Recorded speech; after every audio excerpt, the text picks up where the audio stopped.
Today, I am going to explain a Chinese youth romance film called Sweet Combat. In the opening scene, we are introduced to Fang Yu, the best female MMA fighter in the state. She has only recently started taking part in official matches, but has had an unbeatable record. Her recent big win has caused a sensation in the media, making her even more popular. A flashback shows us Fang Yu telling her wealthy businessman grandfather that she wants to be a fighter. She was always expected to help the family business growing up, hence, her grandfather was very disappointed.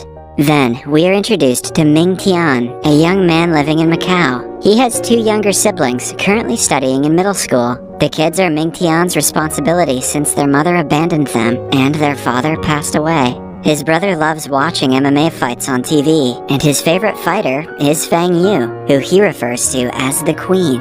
To earn for his younger siblings, Ming Tian had to drop out of college and start working as a delivery guy at a local restaurant. Currently, he is trying his best to get into a college with a decent scholarship to continue his education. One day at work, he is asked to deliver food to a local martial arts teacher. The job is difficult because the place is 20 minutes away, but the receiver wants the food in less than 15. During the time of pressure, we get to see Ming Tian's great sense of direction. He has basically memorized every street and shortcut in the city, which helps him do his job efficiently. When almost at the destination, he sees a poor street vendor trying to collect fruits that have fallen from her cart. As he helps her, the cart runs down the street. This is when the MMA fighter Fang Yu appears in the scene and kicks the cart to stop it from moving further. It does more damage than good as the cart breaks and all the fruits are destroyed. When asked to apologize to the vendor, she simply hands her a bundle of money for the damage and walks away. Ming Tian huffs at the rude girl and continues his way to make the delivery. Fang Yu then goes to her former martial arts teacher and asks him for help.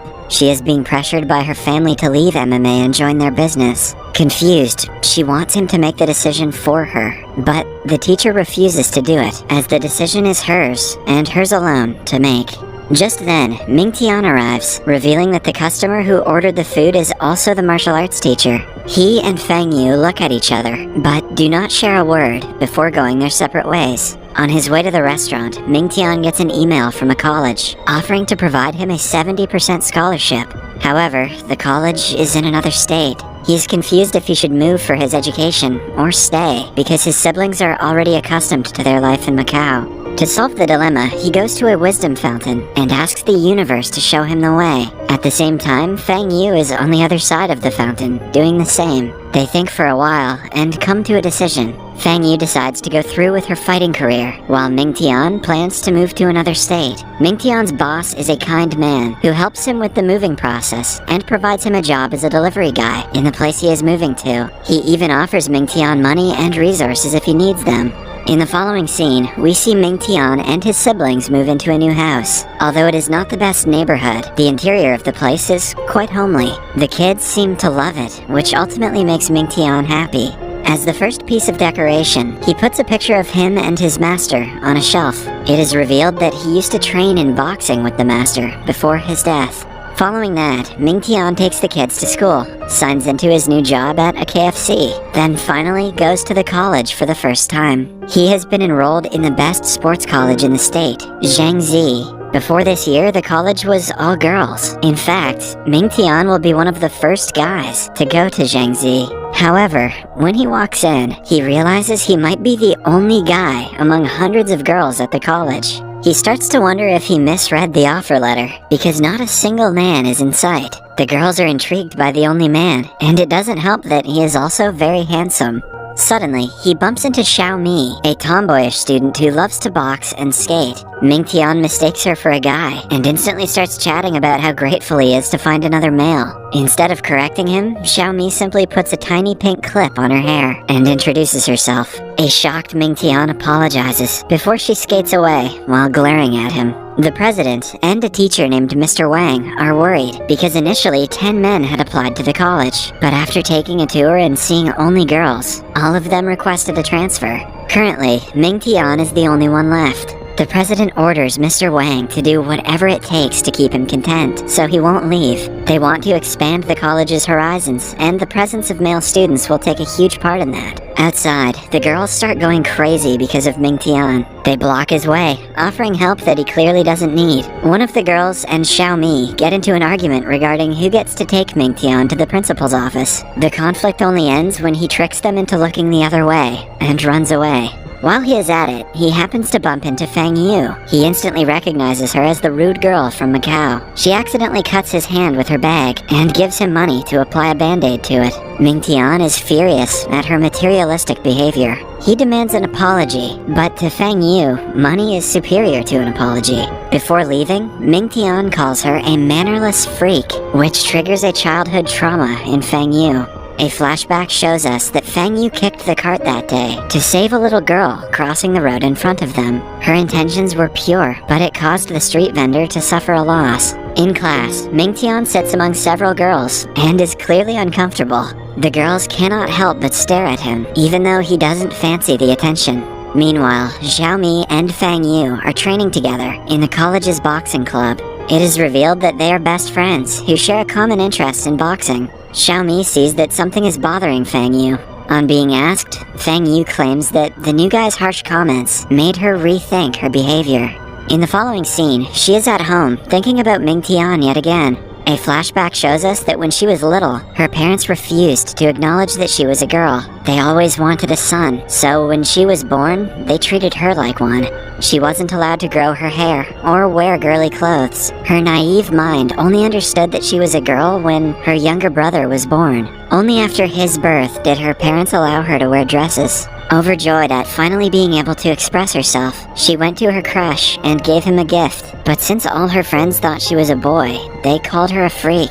The incident bothered her so much that she still struggles with her gender identity. Meanwhile, at Mingtian's home, his brother wakes up in his sleep and throws punches in the air. Mingtian laughs at his cuteness before realizing that the girl he argued with is his brother's idol. He thinks to himself that Fang Yu's eyes resemble his mother's eyes, which made him angrier than he should have been earlier that day. In college, Mingtian is continuously bothered by the girls, so much so that he can hardly concentrate on studying. The president and Mr. Wang, on the other hand, are overjoyed that he agreed to stay, but Mingtian is planning to transfer to another college, even though they provide less percentage of tuition scholarship. The college's diverse clubs are the distinguishing feature, unique to it. The students spend more time in the clubs, comparatively, than their studies. In the clubs, their talent and skills are polished and showcased at an international level. Some girls take boxing, some take taekwondo, some gymnastics, and so on. Fang Yu and Xiaomi are in the boxing club. The freshmen are encouraged to take a tour of all the clubs to choose one that they would like to join. During the tour, Mingtian checks out the boxing club and finds Xiaomi and Fang Yu fighting. He is mesmerized by Fang Yu's skills that are very similar to his master's. He assumes that she must have trained with the same master, but dismisses the thought. The girls force Mingtian to be in their clubs and even fight each other for the same reason. To get rid of them, Mingtian disregards his interests and decides to join the swimming club, the one with the fewest members. He confidently goes to the pool and takes a dive, waiting for the instructors to arrive. But strangely enough, the pool is filled with several fish. A woman informs him that the club has been disbanded due to low enrollment, and the swimming pool has been modified into an ecological pool. This is the last straw for Mingtian. He decides to transfer to another college, even if it means paying more tuition fees. He brings his concern to Mr. Wang, who begs him to stay.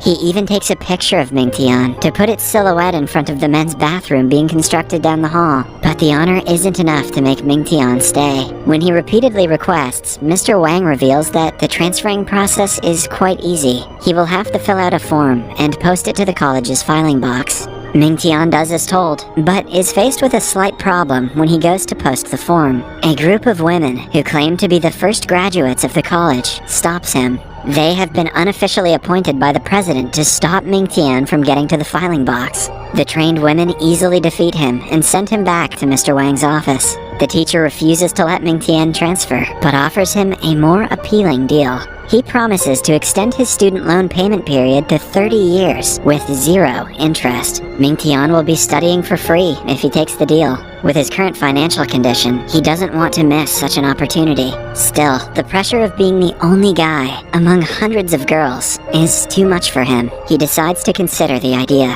Later, Ming-Tian goes to a bathroom to change, but it turns out to be women's. He bumps into a naked Fang Yu, who kicks him to the ground. As the two argue, Xiao Mi barges in and assumes they were doing something fishy.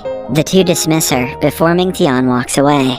In the following scene, we see Xiao Mi, Fang Yu, and their rival from the Taekwondo class at an ice cream parlor, arguing about who gets the last scoop of the strawberry flavor. Meanwhile, Ming-Tian is on his way to deliver food when he notices a bully dragging a kid across the street. He helps the kid run away, but is in turn caught by the bullies. They take him to a field and threaten him until the girls arrive on the scene. Initially, they try to solve the problem by talking, but when the bullies start getting handsy, they get into a fight. After a long and entertaining struggle, the girls and Ming-Tian manage to chase them away. Ming-Tian is beyond grateful to them and befriends them after the incident. Because of the girls, college life doesn't seem that bad to him. Even though he might face problems on the way, he decides to terminate his transfer and stay at Jiangxi. The very next day, he accepts Mr. Wang's offer, much to the teacher's delight. With his new friends and added advantages, Ming-Tian hopes to have a smooth college life for the next 4 years.